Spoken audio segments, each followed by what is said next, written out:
bola cai no meio de campo, levantamento para grande área, chegou o centroavante, apareceu o zagueirão, trombou, caiu! Ei, juiz! Ei, juiz! Muito bem-vindo novamente aí, caros ouvintes. Obrigado por acompanhar o podcast Ei Juiz. Lembrando que estamos nas principais plataformas de podcast, no Spotify, na Apple, no Google Podcasts, no Deezer e também com um canal no YouTube onde você pode ouvir e acompanhar todos os episódios da nossa série de entrevistas aí. Cada semana eu trago um entrevistado diferente e essa semana eu diria que é um episódio mais do que especial, até por um tema muito importante que a sociedade está passando e refletindo nesse momento. Vamos lá para o episódio.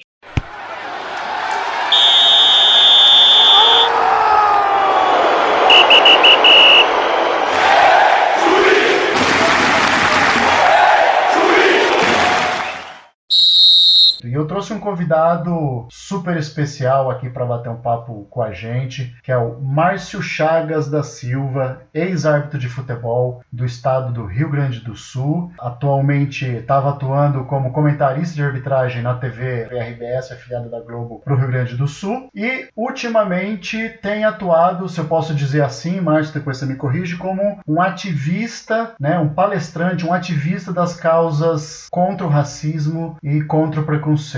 Bem-vindo, Márcio. Dá o microfone aí para você se apresentar até um pouquinho, por favor. Bom, é um prazer estar conversando com vocês aí. Eu agradeço o convite, Daniel. E, na realidade, eu tenho feito um trabalho de uma educação antirracista, né? Sobre um assunto que muitas vezes foi mascarado no nosso país e sempre se escondeu através de um mito da democracia racial, de que nós, por convivermos de certa forma pacífica entre brancos e negros, de que tudo estaria em harmonia, né? E a gente sabe que isso é uma falácia, que isso aí nunca aconteceu. Eu moro num estado que é extremamente racista, que é o Rio Grande do Sul, uma cidade que é Porto Alegre, que é completamente desagregadora, e a gente vive aqui um apartheid racial e social, um recorte muito bem feito, onde nas partes mais centrais da cidade poucos negros a gente observa, e eu sou um desses negros que se pouco observa, que eu moro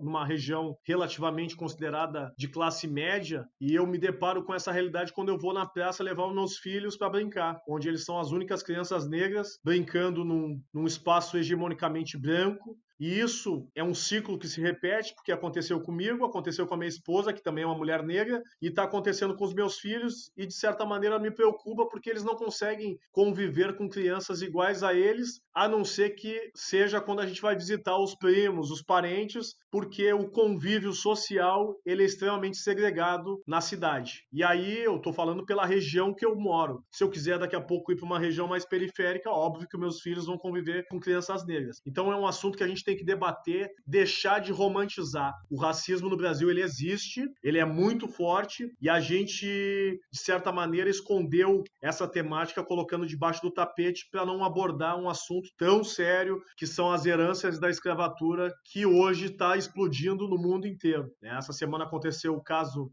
na semana passada, na realidade aconteceu o caso em Minneapolis, né, George Floyd, que acabou sendo morto por um policial branco, né, de uma das cenas mais deploráveis que a gente possa imaginar, uma abordagem extremamente sem sucesso, onde o policial se sentiu no direito de apoiar o seu joelho no pescoço de um homem negro que já estava sem nenhum tipo de reação, imobilizado no chão, né, sem reação alguma, e o policial de forma criminosa apoiou o seu joelho no pescoço do cidadão e acabou matando, asfixiado. Uma cena muito triste de algo que acontece diariamente. Só que a partir dessa cena que foi vista pelo mundo inteiro, aconteceu uma rebelião, uma manifestação mundial com relação ao fato, e parece que o Brasil foi descoberto de novo, porque aqui no Brasil começou a se abordar a temática do racismo. Então eu digo que o Brasil ele tem uma nova data de descobrimento desde a semana passada, quando novamente se abriu o debate para as questões raciais. Pessoal, então deu para notar aqui que o assunto que a gente vai falar é bastante denso e bastante sério, e o Márcio aqui, acho que melhor do que ninguém, tem história para trazer esse assunto e abordar o que ele passou e passa na vida, que representa não exclusivamente a vida dele, mas representa a vida de milhões de pessoas no Brasil e no mundo, e é disso que a gente vai falar. E como ele mencionou, a gente não pode deixar ou esconder debaixo do tapete certos temas que são de relevância social e de importância social. A gente vai chegar lá, mas antes eu quero falar um pouco da tua carreira como profissional de arbitragem, até para que quem te conhece relembrar e quem não te conhece saber um pouco mais de ti, e a gente fazer esse gancho depois para esse tema central nosso. Você foi árbitro da Federação Gaúcha aí por 15 anos, chegou até o posto de árbitro aspirante à FIFA em 2011, ganhou por 4 ou 5 anos, se eu não estou errado, a premiação de melhor árbitro estadual lá no Rio Grande do Sul, atuou em nível nacional em excelência.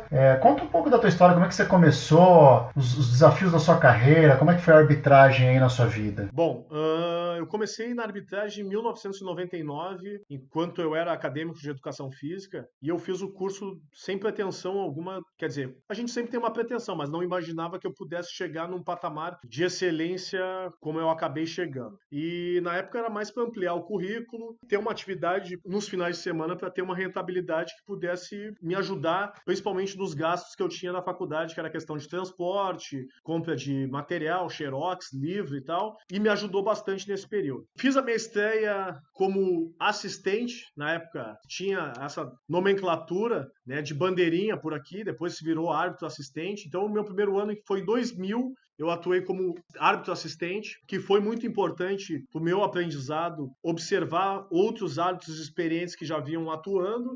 E aí em 2001 eu comecei a atuar como árbitro principal, né, nas categorias de base, no campeonato juvenil, juniores, e aí começou o processo de pensar em algo maior. Em 2004, eu comecei a apitar o Campeonato Gaúcho da primeira divisão, fui indicado a árbitro revelação do Campeonato Gaúcho naquele ano, junto com o Leandro Voaden e o Fabrício Neves Corrêa. Ou seja, uma ascensão bastante rápida aí, né? Foi uma ascensão rápida, porque eu em 99, quando eu fiz o curso, eu já comecei apitando jogos amadores, porque eu só via a possibilidade de aprender a apitar se eu fosse para a várzea, se eu fosse para o amador, porque jogos de criança, não é querer desmerecer, mas não ia me dar a cancha necessária para trabalhar depois em alto nível. Não que eu não tivesse que passar por esse processo, acho que teria que passar, porque depois eu apitei muitos jogos de categoria de base, e aí o base que eu falo é iniciante lá, sub-10, 11, 12, 13, mas eu queria ter essa experiência desde cedo apitando jogos amadores de adultos. E foi o que eu comecei a fazer. Então, essa ascensão meio que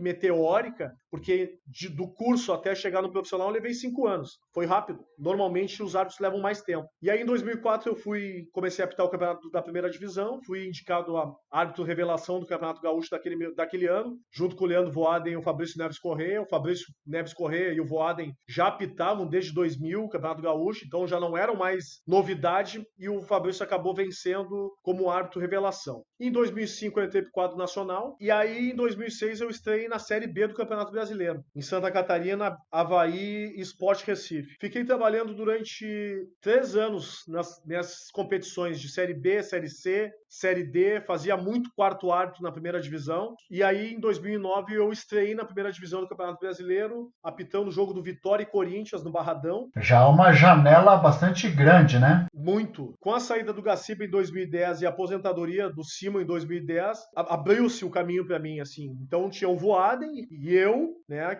o Voaden já era mais consolidado, já estava no cenário há mais tempo, e eu vinha na sombra deles. Então eu tive uma escola muito forte, que em determinado momento da minha carreira, eu tinha 3 árbitros FIFAs no meu estado, que eram os caras que, me seguravam. Se de repente eu tivesse no outro estado, eu teria tido a oportunidade muito mais rápido. Mas eu não me queixo quanto a isso, porque foi muito importante. Isso que eu ia falar, você concorreu com nomes de extremamente relevância no cenário nacional, né? Você citou aí o Voaden, o Simon, início do Daronco, enfim. Gaciba. Olha só, não é fácil. Eu acredito que, apesar de serem, vamos dizer assim, concorrentes de profissão, que também acho que estimula a gente a melhorar pelo nível de capacidade dessas pessoas, ajuda também a gente a se desenvolver pela parceria que cria, não é isso? Com certeza. Eu aprendi muito. Eu fiz muito quarto árbitro com o Simon, pro Gaciba, pro Voaden. Tinha o Fabiano Gonçalves também, que era um referencial na arbitragem aqui do Rio Grande do Sul. O Alexandre Barreto. Uns caras bacanas, assim, que eu pude aprender, eu digo assim, de uma forma até que gratuita, porque fazer um quarto árbitro para esses caras era um privilégio. Estava dentro do campo, fazendo toda aquela parte burocrática dos bancos, mas ao mesmo tempo eu tinha a oportunidade de olhar de perto aqueles caras atuando, o que eu podia tirar de cada um para depois colocar em prática no meu trabalho. Foi muito importante esse processo. São literalmente professores, não é? Total. Né? Até a preleção deles no vestiário era algo assim que era muito importante observar a maneira como eles faziam o plano de trabalho, como eles gostariam que os assistentes atuassem durante a partida, para os assistentes estarem observando o tempo inteiro o critério das faltas que estavam sendo marcadas para não interferir e não atrapalhar, né, no desenrolar do jogo, de como o quarto árbitro eles gostariam que trabalhasse também de uma maneira bem prática e operante, não ficar só assistindo o jogo, mas estar presente o tempo inteiro. E isso é muito importante para quem está começando. Por mais que eu tivesse a vivência da várzea, né, que a gente sabe que é bem diferente do campeonato profissional, a gente tem que ter essa vivência também como quarto árbitro de árbitros experientes, porque sempre se tira um aprendizado. E eu tive uma escola muito boa nesse quesito, que me ajudou bastante quando eu comecei a ter as oportunidades de apitar na Série A do Campeonato Brasileiro. Então eu apitei, a minha estreia foi em 2009, no Barradão. Em 2010 eu dei uma decolada legal, né, com a pré-saída do Simon, que ele já estava no último ano, e com a saída precoce do Gaciba, não abriu uma janela, abriu uma garagem para eu passar, né? E aí eu passei e encostei de vez no Voaden. Fui eleito por 5 vezes como melhor árbitro do Campeonato Gaúcho, né? E aí algumas pessoas vão dizer, mas os caras já não estavam mais. A primeira vez que eu fui eleito melhor árbitro do campeonato, que foi em 2008, o Simon, o Gaciba e o Voaden já estavam. Para mim foi uma baita de uma conquista ter esses colegas disputando comigo para eu conseguir me consolidar dentro do cenário regional para depois alçar, né, voo no cenário nacional. Então eu fui eleito melhor árbitro em 2008, 11. Isso não é para qualquer árbitro, hein?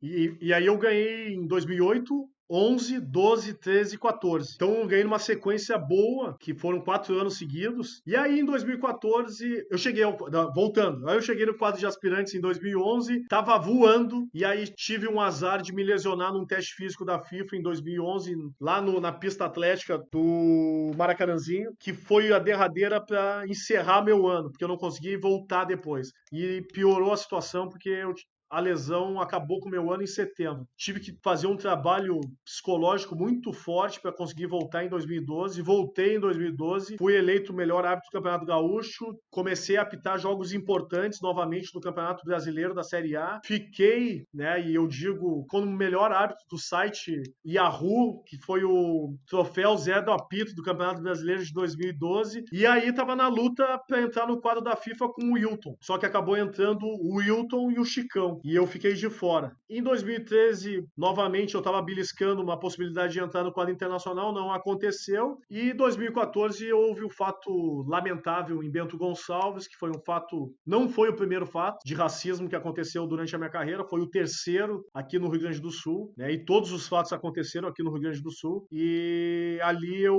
resolvi sair da arbitragem. Ninguém me expulsou, eu saí porque eu quis, porque eu não me via mais focado, apto a continuar representando uma entidade que não me deu respaldo, não me deu amparo, muito pelo contrário, tentou negligenciar para que eu não levasse a história adiante, para tentar me calar de alguma maneira, e aquilo para mim foi algo que foi muito importante para o meu processo de desligar da arbitragem com 37 para 38 anos. Eu era um árbitro relativamente novo e eu resolvi sair porque eu não me senti mais apto a continuar dentro do sistema. Eu queria primeiro parabenizar parabenizar você, assim, primeiro pela tua história profissional como árbitro, que é de suma importância, de suma relevância para o futebol. Eu acompanhei você quando eu era árbitro, acompanhava a sua carreira e você tinha o seu diferencial. E como a gente falou há pouco aí, ser eleito o melhor dentre aquelas feras do Rio Grande do Sul não é para qualquer árbitro, não é sorte, é competência. E parabenizar também você pela essa coragem que você teve em 2014, acho que é o assunto que a gente pode falar a respeito agora, se você se sentir à vontade para isso, que, como você disse, não foi o primeiro. Eu fiz uma pesquisa aqui até um pouco sobre a sua história. Você menciona publicamente que você teve pelo menos 3 casos marcantes, né? Eu tenho certeza que você deve ter passado por coisas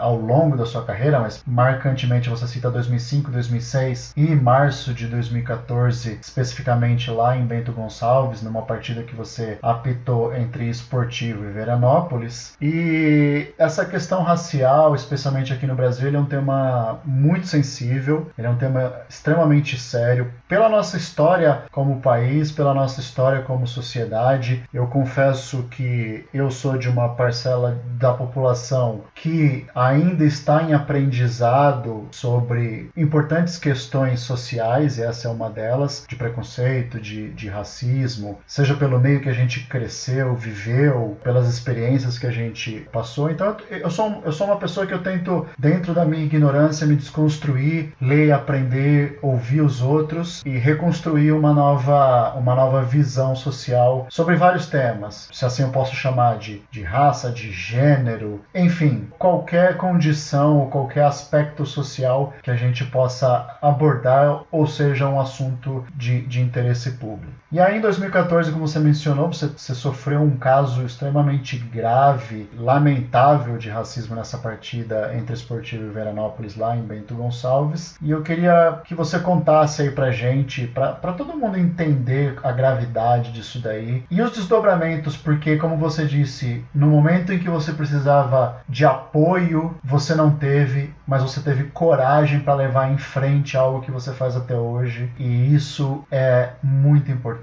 Bom, vamos recapitular então. Eu passei por 3 casos emblemáticos da minha carreira. O primeiro foi em 2005, em Caxias do Sul, com um treinador de uma equipe do Encantado, que é uma cidade aqui do Sul, do interior, daqui do Rio Grande do Sul, que me chamou de negro, macaco, safado, por eu ter marcado um tiro de meta ao invés de marcar um escanteio que seria favorável à equipe dele. Depois, em 2006, com um goleiro da equipe do Cruzeiro, que também me chamou de macaco ladrão, só que ele deu o azar de, no momento que ele me ofendeu, o policiamento estar entrando no gramado para fazer aquele protocolo de acompanhar a arbitragem até o vestiário, né, um protocolo padrão. O brigadiano, que é o polícia militar, escutou, perguntou se eu queria representar, eu disse que sim. Ele foi preso, ficou o segundo tempo inteiro no vestiário preso, não podendo sair, e no final da partida a gente foi para o Palácio da Polícia para fazer a ocorrência policial. De 2006 a 2014, são 8 anos, eu já adotava algumas técnicas de arbitragem para evitar os xingamentos racistas quando eu ia apitar na Serra Gaúcha. Eu não aquecia mais no campo, eu ficava no vestiário. Então eu aquecia no vestiário para não me esquentar, né, por escutar tantos xingamentos racistas que vinham das arquibancadas, como negro sujo, volta pra selva, macaco, ladrão, escória, favelado, morto de fome, matar negro não é crime, adubar a terra, que era o que eu achava o pior de todos. Era escutar isso aí. E no dia 5 de março de 2014, todos esses xingamentos aconteceram, só que não foi em um episódio só, foram 4 episódios. Eu não aqueci no gramado, eu aqueci no vestiário, enquanto os meus colegas brancos aqueceram no gramado. Quando eu saí do vestiário para iniciar a partida, eu fui xingado. Quando eu voltei do primeiro tempo para o intervalo, fui xingado. Quando eu voltei do intervalo para reiniciar a partida, eu fui xingado. E no final da partida, eu fui xingado de novo. Essa foi a pior experiência que você viveu em campo de jogo? Em campo de jogo foi. Não foi a pior experiência de vida, mas em campo de jogo foi. E em todos os momentos eu estava acompanhado do policiamento que nada fez. Nada fez. Então eu estava acompanhado de quem deveria me dar segurança, me dar uma tranquilidade tranquilidade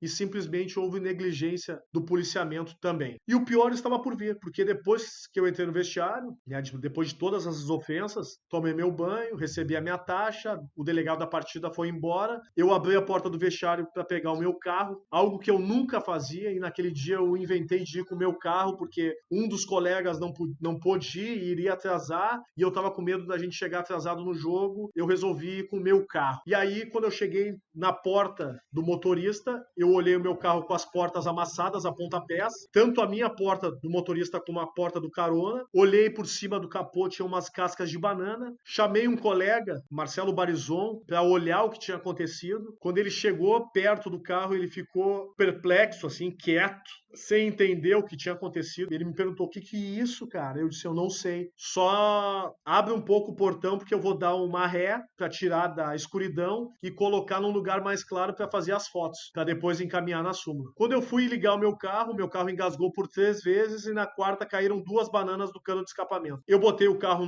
num lugar mais claro, logo assim, saindo do estacionamento, dei uma ré, andei 2, 3 metros para colocar num lugar mais claro, e aí começou a movimentação dos jogadores do esportivo que estavam no refeitório para saber o que tinha acontecido. E aí viram meu carro amassado, as bananas pelo chão, as cascas de banana também que estavam pelo chão. A minha vontade era ter voltado no vestiário e ter quebrado tudo, mas veio a mensagem que meu pai sempre me dizia com relação a essas questões raciais. E o meu pai já morreu há 24 anos. Na época, tinha 19 anos que meu pai tinha falecido. O meu pai sempre preparou eu e meus irmãos para todas essas questões conflituosas que iriam acontecer durante a minha vida e a dele e as dos meus irmãos também com relação a racismo. Porque eu moro num estado extremamente racista. O que eu passei, de certa maneira, os meus pais já vinham me preparando que em algum momento iria acontecer. Poderia ser um pouco mais, um pouco menos, mas aconteceu mais uma vez. E aí um dos jogadores do Esportivo, Adriano Chuva, que jogou por grandes equipes, jogou pelo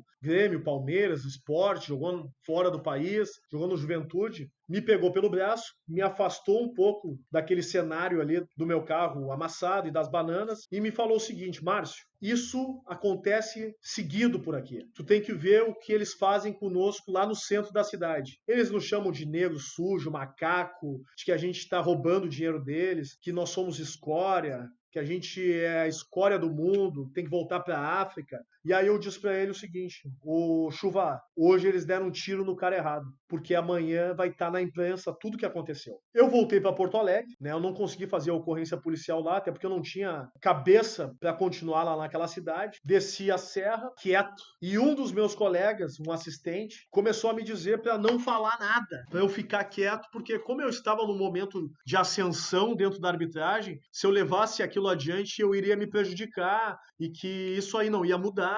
Então que eu conversasse na federação, que eles iriam consertar o meu carro e solucionariam o problema. E você acha que, apesar de uma declaração infeliz, o que ele disse era uma verdade?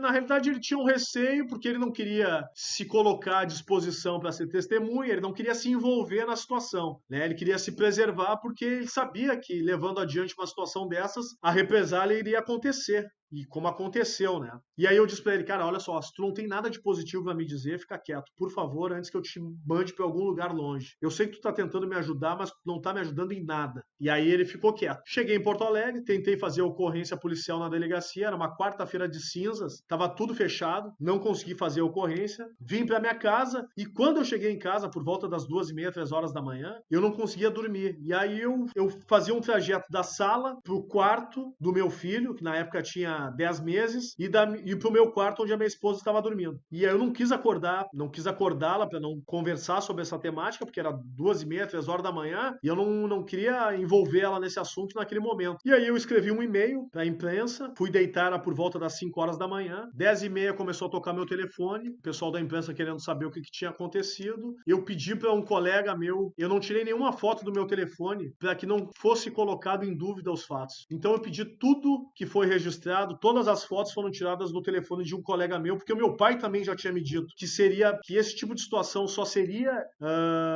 legitimada se algum branco estivesse por perto para ser testemunha. Então as fotos foram tiradas do telefone de um colega meu. E aí quando a imprensa entrou em contato, eu pedi para esse colega me mandar as fotos, eu encaminhei as fotos e o assunto veio à tona regionalmente, nacionalmente, internacionalmente, e aí eu comecei a dar entrevista falando de tudo que tinha acontecido. 2h30 da tarde, o presidente da Federação Gaúcha de Futebol da época, que hoje é um dos vice da CBF, me ligou perguntando por que eu não havia ligado para ele para solucionar o caso. E aí eu perguntei, mas que maneira tu faria isso? E aí ele me disse, eu resolvo. E eu perguntei novamente, de que forma? Eu pago o teu carro. Eu disse, não, eu não quero que tu pague meu carro. Eu nunca te pedi absolutamente nada. Mas tu tá expondo o clube, a federação, o estado, a competição e o meu amigo, que é o presidente do clube. E aí eu falei pra ele, e eu como é que fico nessa história? Bom, vocês estão acostumados com isso. Eu pago o teu carro. Tu tá causando um problema pra competição. E aí eu falei pra ele, olha só, acho que tu não me entendeu ainda. Eu não tô te pedindo absolutamente nada. O mesmo respeito que eu tenho contigo, que eu tenho com os jogadores, que eu tenho com os dirigentes, que eu tenho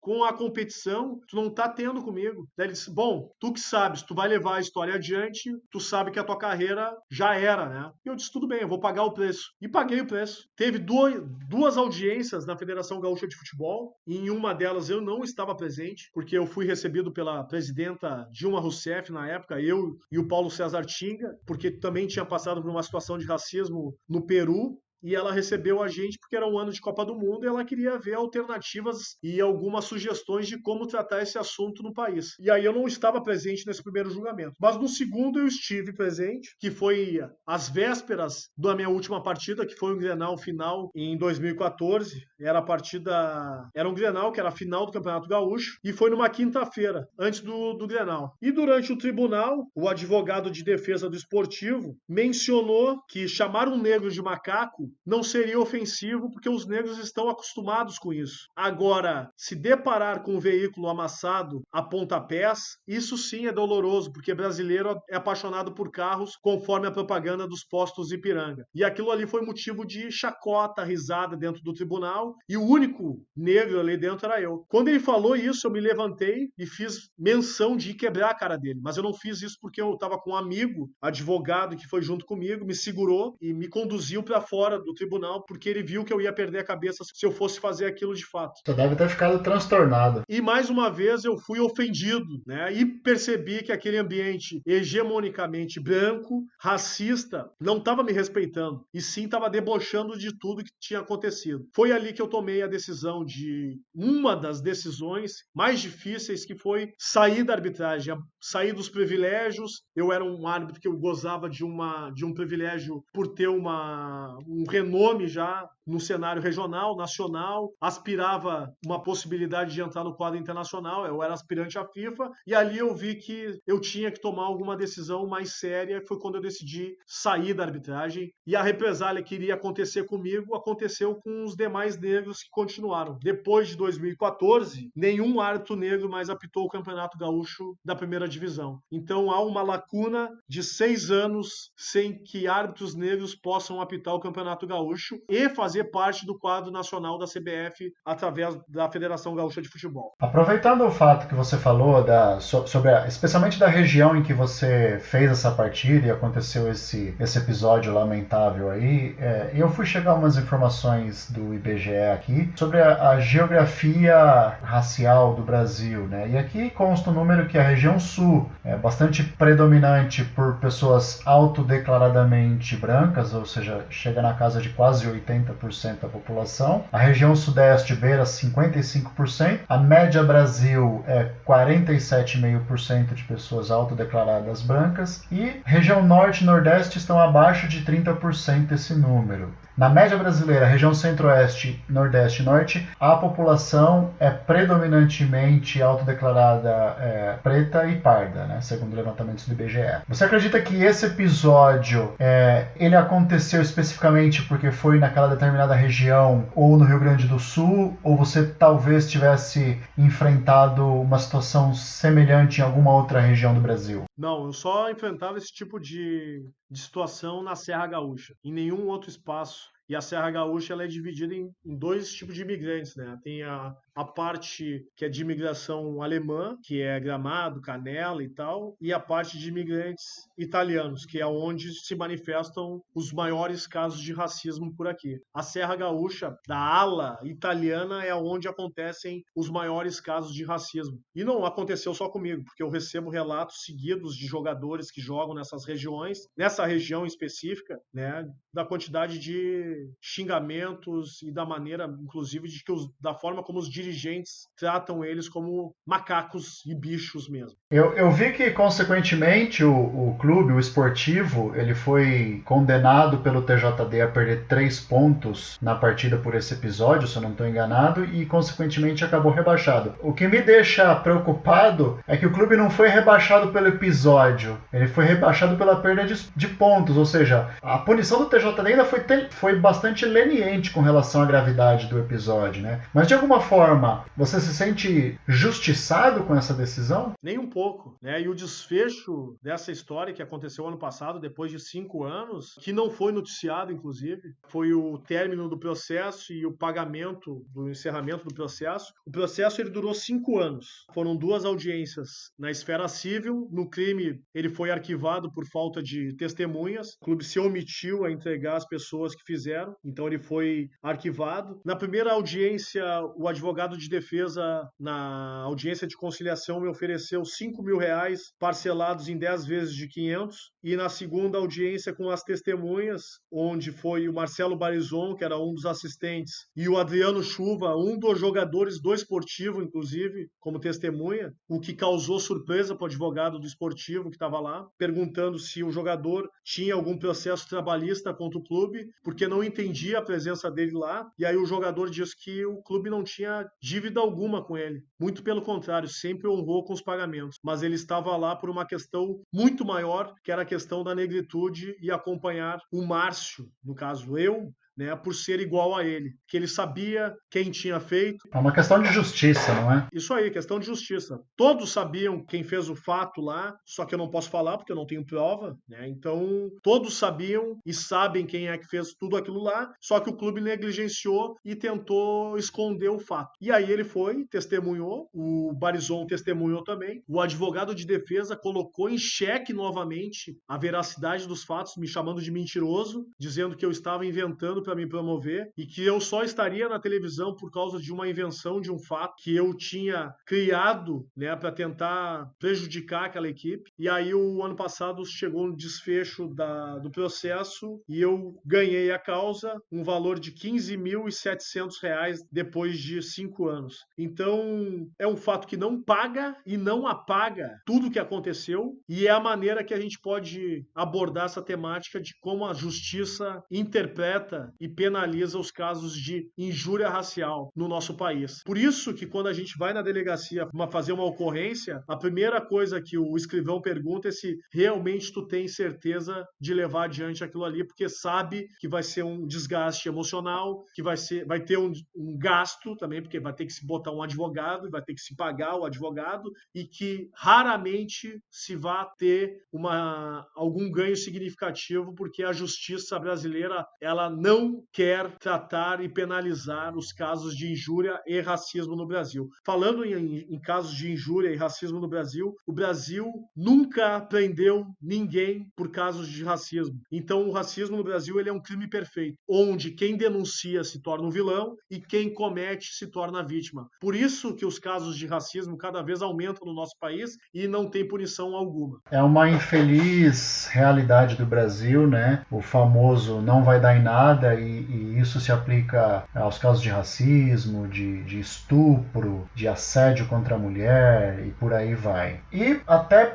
motivado aí por esse seu caso, pelo caso do Tinga, como você mencionou, e do Arouca, em 2015, na verdade, a CBF criou a campanha Somos Iguais, e em 2018 ela criou a campanha Todos Iguais, que era um pouco mais abrangente, né? Segundo a própria CBF, na luta contra a discriminação por gênero, cor, crença nascença, origem e condição física. E aí ela tinha até um lema que era inspirado em algo do Gilberto Gil, que falava: todos somos iguais em nossas imensas diferenças. Na verdade, o que eu entendo que o que a gente precisa socialmente falando é de direitos iguais, mas as pessoas são diferentes, elas não necessariamente têm que ser tratadas de maneira igual pela sua diferença. O que eu quero dizer é, cada pessoa quer coisas diferentes, necessita de coisas diferentes, mas todas têm que ter acesso aos mesmos direitos. É por aí? É por aí. Na realidade, esse lema do somos todos iguais é uma falácia, né? Uma falácia de uma campanha publicitária. Na realidade, eu não quero ser igual a ninguém, eu quero só apenas ser respeitado pela minha diferença de cor de pele, né? Que parece uma coisa tão distante, utópica de acontecer, né? É uma utopia que parece impossível de acontecer, dos negros serem respeitados pela cor da sua pele, né? Parece que a gente vive ainda uma escravatura muito forte no nosso país. Tem um DNA escravocrata na nossa sociedade muito forte, que rebaixa os negros o tempo inteiro. E isso tem que ser combatido, né? Então não adianta fazer campanhas publicitárias, porque se a estrutura não mudar, a gente não avança em temática alguma de racismo, né? A estrutura ela continua sendo extremamente racista. E aí eu te provoco a pensar quem são os representantes negros dentro do futebol. Vamos para o futebol, que é a nossa área. Quem são os representantes negros que ocupam posições de poder? E as posições de poder que eu te digo são preparadores físicos, treinadores, presidentes de clube, diretores executivos, presidentes de federações ou algum cargo na CBF, já que pensar numa presidência de CBF algum negro é algo que eu não vejo. A gente não encontra, porque o futebol, e aí é uma discussão que eu venho abordando nesses últimos anos com algumas pessoas que estão dispostas a tratar sobre o assunto do racismo, o futebol ele é uma representação contemporânea da escravatura, onde os negros, que são quase 60%, 70% dos praticantes e protagonistas dos jogos, eles ficam reféns das quatro linhas. Quando eles saem das quatro linhas, eles ficam invisíveis. Eles não ocupam posições de poder, né? Eles não são treinadores, eles não são preparadores físicos, não são diretores executivos, eles não são representantes e não têm o poder de uma caneta. E abordo e estendo um pouquinho mais esse pensamento para quem nos ouve, da pirâmide social dentro dos estádios, de quem senta nos camarotes, nas cadeiras, nas arquibancadas e nas famosas arquibancadas populares. Então, a discussão sobre o racismo, ela tem que ser sistemática. Não dá para passar pano, adotar discurso de democracia racial. O nosso país, ele vive numa segregação racial e social muito forte. E a questão social, ela está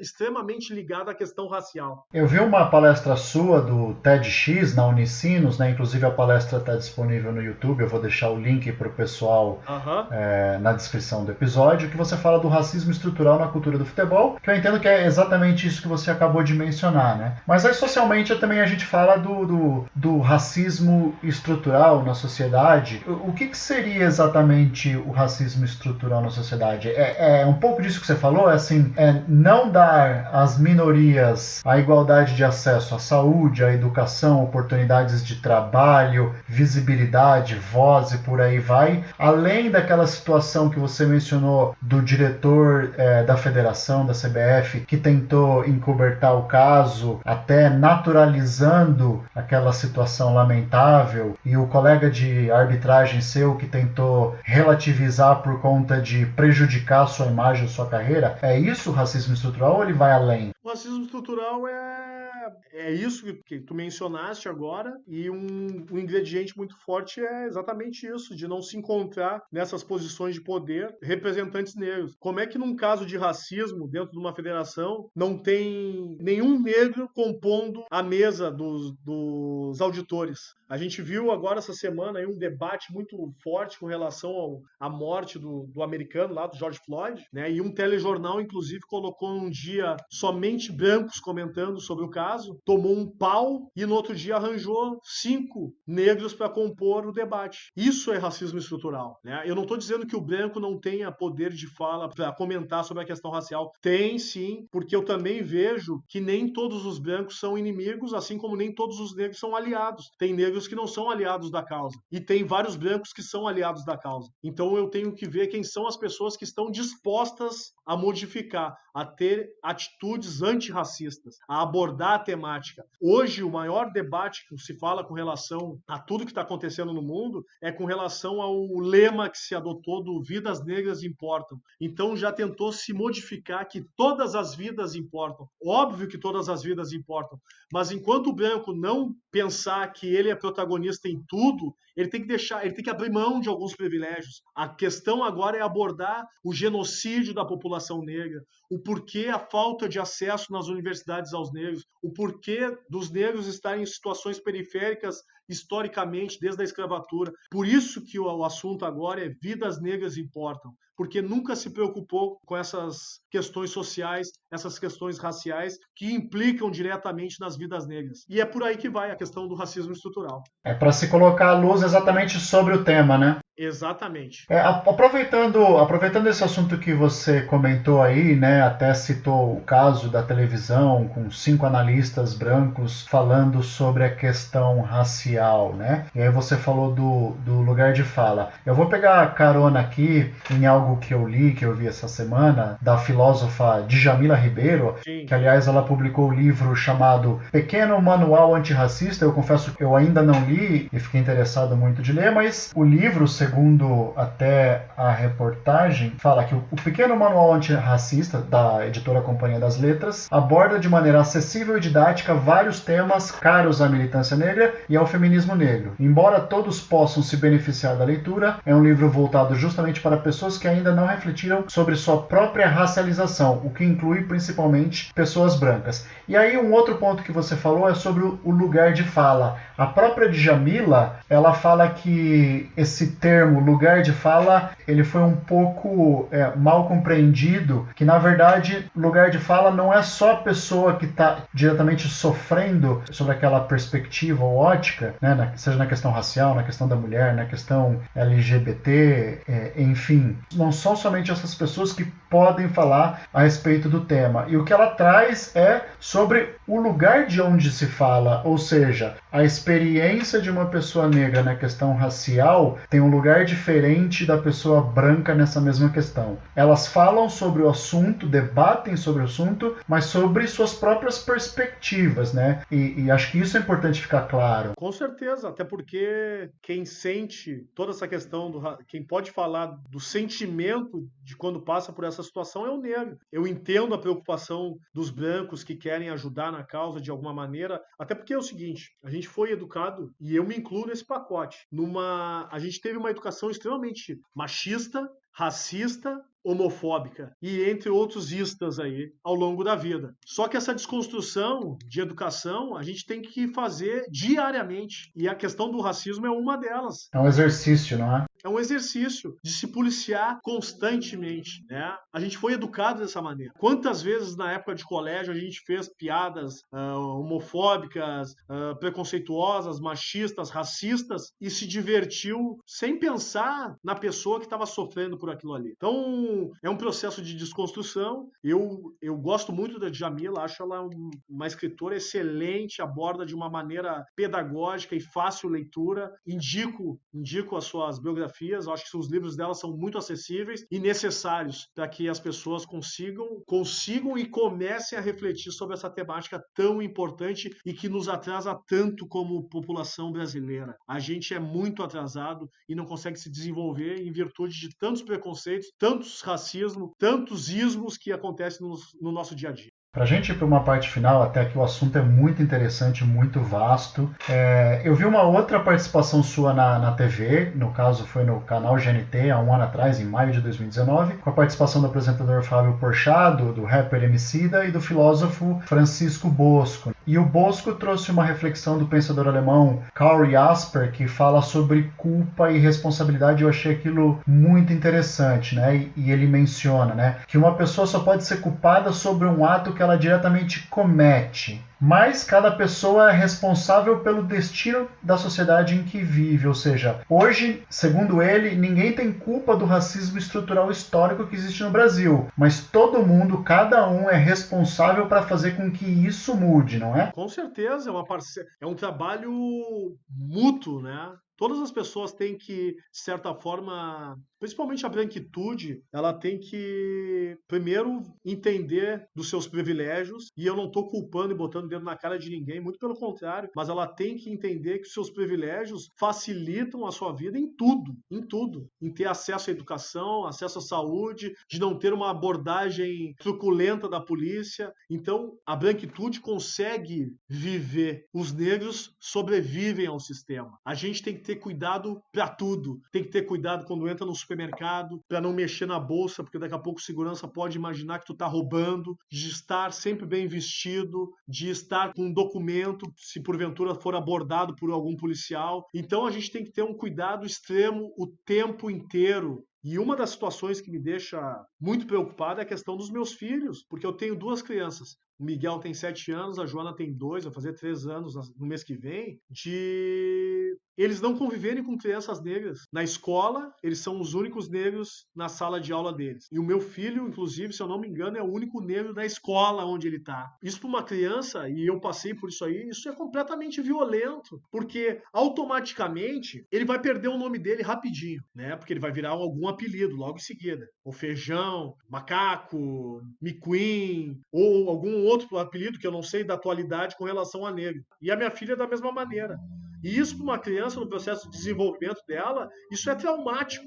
Eu me lembro de todas as brincadeiras, né, entre aspas, e piadas que eu ouvi na minha época de infância. Até hoje eu me lembro todas as brincadeiras e de todas as pessoas que, inclusive, falavam sobre essas piadas na minha frente. E eu tenho 43 para 44 anos, porque são violências que a gente passa constantemente e não tem como esquecer. Esse fato de Bento Gonçalves, para mim, é um dos mais traumáticos, né, porque ele não ficou somente ali. Depois que eu comecei como comentarista de arbitragem, nas minhas primeiras transmissões em Caxias do Sul, no estádio do Juventude, no Alfredo Jaconi, na minha primeira transmissão por lá, uns torcedores tentaram invadir a cabine para bater em mim, dizendo que eu era um mentiroso por ter denunciado o esportivo, né? E me chamaram de tudo, negro, macaco, safado, pilantra, mentiroso, que eu só estaria na televisão por ter inventado um fato, que tinham que colocar a banana era no meu cu e não no meu carro. Assim como eu estou te dizendo. E aí, o acordo da RBS com esse clube foi que nas primeiras fileiras abaixo da cabine de imprensa ficassem as famílias dos jogadores para não correr o risco de novos torcedores tentarem invadir a cabine. Mas eles não se propuseram a filmar esses torcedores, porque eles não queriam mostrar as imagens do público racista para o Estado, para o país, para o mundo. Eles preservaram os torcedores e, ao mesmo tempo, me deixaram numa situação extremamente de constrangimento. Então, quando eu falo de racismo estrutural, porque essa é a estrutura racista. Porque sempre vai centralizar, pô, é sempre com esse cara. Sim, é sempre com esse cara porque esse cara é o único que tá ali. E quando se é o único, tu vira um alvo constante. Coloca um outro negro lá, vai acontecer da mesma forma. Então não é questão de colocar um. A gente tem que entender que se um país tem 54% da população autodeclarada de negros, mestiços e pardos, alguma coisa tá errada dessas pessoas não estarem presentes nos lugares. Isso tem que ser abordado. Você falou sobre o alvo, né, e um pouco antes mencionou sobre virar alvo até de piadas, e a gente costumava falar brincadeira antigamente, mas acho que Sim. Se a gente continua falando que é uma brincadeira, a gente continua com essa coisa do racismo estrutural, né? Isso. Eu descobri que você é amigo de infância do Rafinha Bastos, e trazendo um pouco desse assunto, seja o Rafinha, seja qualquer outro comediante que a gente tem no Brasil, a gente sempre teve a cultura de ter piadas que o alvo era o negro, o obeso, a mulher, o trans, o homossexual e tudo mais. Para você, na sua visão, essa questão da sátira, da comédia, da piada, isso deve ser abolido ou tem limites, dá para se trabalhar? Como é que é isso? Não só na questão do negro, mas todas as outras questões aí, seja de minorias ou de qualquer outro tipo de grupo populacional. Eu, particularmente, eu abomino qualquer tipo de piada e brincadeira, né, para esses determinados grupos que são chamados de minorias, quando na realidade chamar a população negra de minoria é um dos maiores erros que a gente comete e reproduz sistematicamente. São 54% da população, mas eu te entendo e não estou te... Sendo que a maioria maioria, né? Isso é verdade. É maioria. É minoria para ter acesso, mas é maioria como população. Com certeza. Né? Eu abomino. Né? Inclusive, essa semana eu citei. O Rafinha é um amigo que eu tenho de infância, e essa semana a gente conversou bastante, porque ele é um dos meus amigos, dos poucos amigos que eu tenho, que nunca me chamou de negrão. Ele sempre me chamou pelo nome. E isso é um negócio que hoje, nessa semana, me veio na lembrança, assim, cara, esse cara sempre me respeitou como pessoa, sabe? Nunca brincou comigo com questão racial. Muito pelo contrário, quando a gente foi colega, a gente foi colega desde a segunda série. Então a gente fez todo o primeiro grau juntos, segunda, terceira, quarta, quinta, sexta, sétima, oitava, e depois ele foi meu colega no segundo grau também, no primeiro, segundo, terceiro ano, jogamos basquete juntos na Sojipa, e foi um cara que sempre foi meu amigo e me alertou para várias questões. Por que eu te digo isso? Porque quando eu fui estudar num colégio metodista aqui no Rio Grande do Sul, o IPA, eu era o único negro na minha sala de aula. Quando eu entrei na escola em 91, tinha 3 negros na escola. Eu, o Gilmar, que era um outro cara que jogava vôlei, e uma outra menina, a Gabriela, que era do atletismo. Todos bolsistas. E o restante da escola, todas pessoas brancas. E, de certa maneira, aquilo ali foi prejudicial na questão da minha construção de identidade. Porque eu não via pessoas iguais a mim ali naquele espaço. E escutava frequentemente de que eu era um negro de alma branca, de que eu era um negresco, um negro por fora e branco por dentro. E eu não tinha consciência de que aquilo ali eram atitudes racistas nessas pessoas. E o Rafinha era um cara que sempre me chamava atenção, me alertando para isso, e eu dizia, cara, para com isso. Pô, eu acho que não posso levar para esse lado. Hoje eu vejo que eram violências que eu sofria e eu não queria enxergar como violência. Né? E até a questão de conhecer a própria cultura negra, ele sempre foi o Rafinha é judeu, né? E aí ele sempre me dizia o seguinte, cara, tu tem que conhecer a tua cultura, tu tem que conhecer a tua história, a história do teu povo, e aí tu te construir como cidadão e homem negro. O que tu tá fazendo tá completamente errado. E eu não conseguia entender quando ele me falava essas coisas, porque nós éramos criança, adolescente, 15, 16 anos, eu não entendia isso. E aí com 17 anos, que é o início do meu TEDx, que foi quando eu me deparei com a primeira situação de relacionamento interracial, que eu fui entrar na casa de uma ex-namorada minha, uma menina branca, que foi quando eu tomei essa paulada, assim. Eu bati na campainha, eu já tinha entrado na casa dela como amigo, mas não como namorado. Quando eu entrei na casa dela, a tia que estava cozinhando gritou, este negro está autorizado a entrar aqui? E aí deu um silêncio, eu olhei para a cara dessa menina, ela tentou contemporizar, dizendo, não dá bola para minha tia e tal, ela é meio louca. E aí eu disse para essa tia, o que a senhora falou? E ela, é isso aí, esse negro está autorizado a entrar aqui, tu não tem autorização para entrar aqui. E aí eu disse, não seja por isso. Dei meia volta e voltei para casa com o rabo no meio das pernas sem ter uma resposta naquele momento. E o cara que soube dessa história foi ele, porque foi a única pessoa que eu consegui dividir isso. Nem com os meus irmãos eu consegui falar, com a minha mãe também não. Depois de falar com ele, eu consegui falar com meu pai, porque eu tinha medo que meu pai tivesse uma reação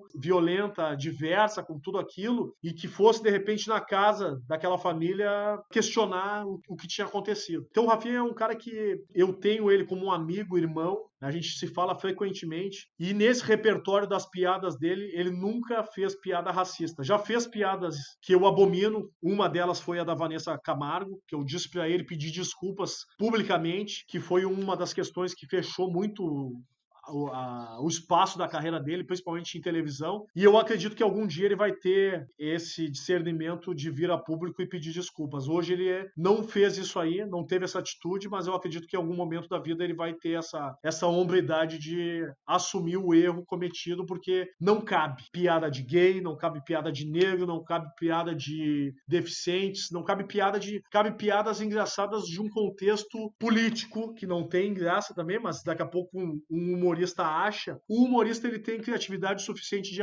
de pensar em alguma situação engraçada, mas com racismo e com essas ditas minorias não tem graça nenhuma. Concordo com você, acho que são novos tempos e a gente vai estar num processo de evolução humana, talvez até tardio, né, porque a gente passou milhares de anos aí e é inadmissível, eu fico perplexo de saber que você passou por situações em praticamente ano 2000 passando por essas coisas, isso na minha concepção é impensável. E pra gente fechar o assunto aqui, que assim, você trouxe com muita propriedade esse assunto, acho que vai ajudar a esclarecer, a fazer muita gente pensar. Eu mesmo aqui estou refletindo sobre tudo isso que a gente está falando. Como eu te disse, eu estou num processo de desconstrução, de aprendizado, de muitas situações dessa vida em sociedade, né? Isso, eu lamento por tudo que você sofreu, mas acho que, como eu falei, me sentindo alguém responsável, minha parte seria escutar, refletir, aprender e ser melhor cada dia, né? Então, pra gente fechar aqui, essa semana a gente está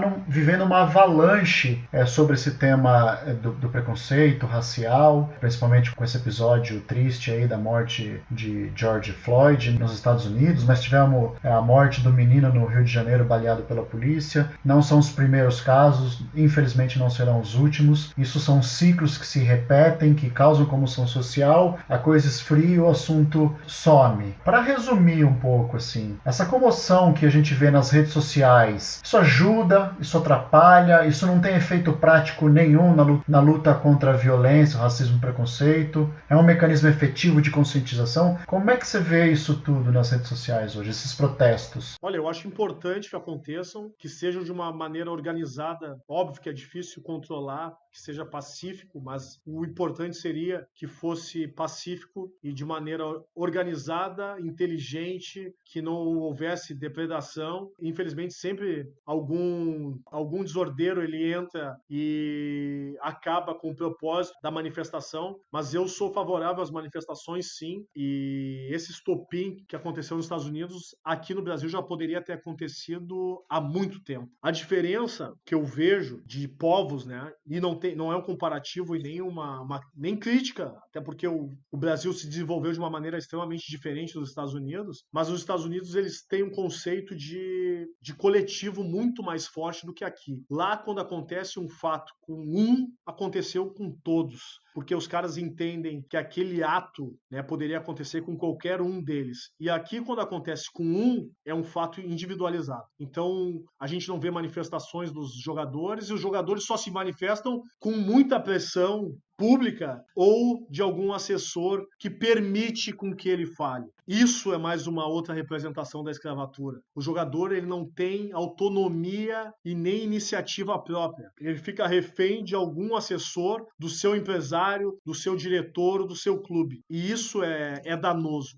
Eu gostaria que os jogadores começassem a se manifestar, eu falo politizados e não partidariamente, mas quem quisesse se manifestar partidariamente também pode, porque se adota um discurso de que futebol e política não se misturam. Se misturam sim, porque dentro dos clubes tem movimentos políticos e eles não querem que haja essa manifestação política dos jogadores porque eles querem se perpetuar dentro do poder, se perpetuar tendo a caneta e definindo a vida dessas pessoas que normalmente são pobres e pretas, que são os protagonistas do futebol, que de certa maneira, sendo tratados como alienados, fica mais fácil de conduzir o que eles podem fazer ou não. Está sendo muito importante esse debate e, infelizmente, depois de mais um fato triste, né, porque a gente só aborda essas temáticas depois de mortes, e o futebol e o esporte em si, a gente pode observar que a gente vê o melhor e o pior das pessoas, né? Porque ele é solidário, mas ao mesmo tempo ele é extremamente violento em muitas situações. Eu acho importante que os brancos se manifestem, mas que eles não queiram ser os protagonistas, porque não é uma campanha publicitária onde se vai ganhar dinheiro, é uma campanha que está abordando o quanto é necessário se tratar das questões das vidas negras. Ninguém quer ganhar dinheiro com camiseta, ninguém quer fazer hashtag para bombar o seu Instagram. A gente está abordando uma temática que ela é de suma importância. As vidas negras importam sim. O genocídio da população negra no país, né? Quantas pessoas negras morrem? Tem uma estatística que a cada 23 minutos um jovem negro morre no país. Isso é um absurdo. Isso tem que ser falado. Isso não é um caso isolado. Isso é um coletivo. Então, as pessoas brancas têm que começar a se manifestar, sim, mas não buscar protagonismo. Adotar a causa e ser participante da causa, mas sem querer chamar para o seu próprio benefício, como normalmente acontece. Muito obrigado pela aula, pelos esclarecimentos, Márcio. Eu acho que vai ajudar muita gente aí a refletir, começar a repensar sua vida, seus posicionamentos, enfim. Quem sabe a gente possa sair daqui como seres humanos melhores e que todos possam conviver cada vez mais em harmonia, né? Acho que isso é o grande objetivo. E que para dentro do futebol, episódios como esse nunca mais aconteçam, né? Nem esse que você sofreu, nem o que o Tinga, o que a Arouca, o Aranha, o que o Marega sofreu lá em Portugal, Tyson, Dentinho, assim, a gente tem mais de uma mão cheia